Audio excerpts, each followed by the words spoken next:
A'udzubillahi minasyaitonirrajim. Bismillahirrahmanirrahim.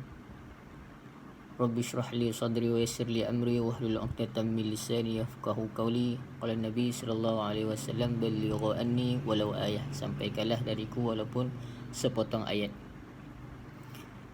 Bismillahirrahmanirrahim. Nama saya Muhammad Aiman Hakimi bin Syaran, nombor metrik D183100905. Pada hari ini saya akan menyampaikan satu tajuk ilmu tajwid di bawah tajuk mad arid lis sukun. Okey, untuk yang seterusnya, sebelum saya masuk kepada pengertian mad arid lis sukun,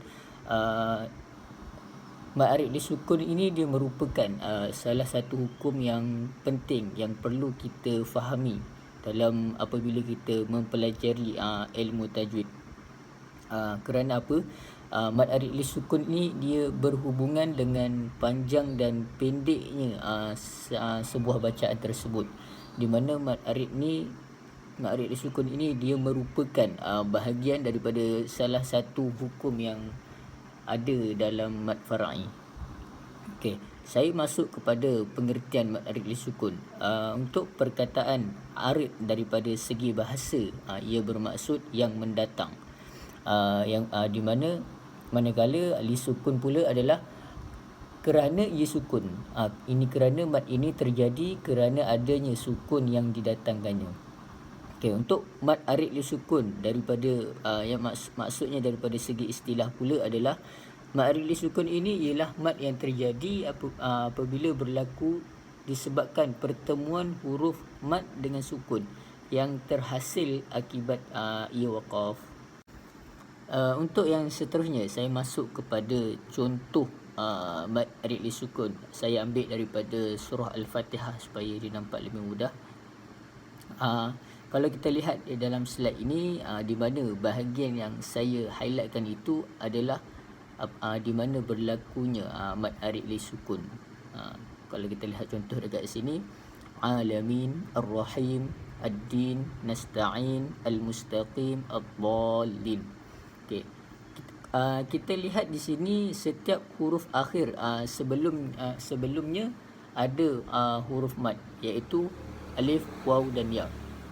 Okey, bila kita waqaf atau kita berhentikan bacaan ini, ia akan datangkan sukun ataupun mati pada huruf terakhir, yang mana pada asalnya ia berbaris. Kalau kita lihat kat sini, pada asalnya ia berbaris fathah, berbaris dhammah, berbaris kasrah, tetapi bila kita matikannya, dia akan menjadi dia waqaf, berhenti. Contoh alamin, ar-rahim, ad-din, nasta'in, al-mustaqim, ad-dallin. Okay. Itulah maksud huruf mad apabila dia bertemu dengan sukun yang kita datangkan waqaf. Okay. Kita masuk kepada harakat mad arid lis sukun. Kadar harakat untuk mad arid lis sukun ini adalah 2, 4 ataupun 6 harakat. Kadar 2 harakat itu dia sesuai untuk mereka yang membaca Al-Quran secara tadur, yakni sederhana. Dan kadar 6 harakat itu pula ia sesuai untuk mereka yang membaca Al-Quran secara tartil, yakni perlahan ataupun tahqiq. Seterusnya kita masuk kepada hukum mad arid lis sukun. Hukum mad arid lis sukun adalah mad yang jaiz ataupun ia harus tentang hukum pemanjangannya.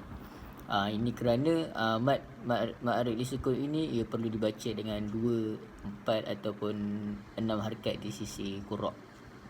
Okey, untuk sebagai pengakhirannya, dinamakan mad ini sebagai mad arid lis sukun kerana ia sukun pada huruf yang diwakafkan selepas huruf mad itu adalah didatangkannya.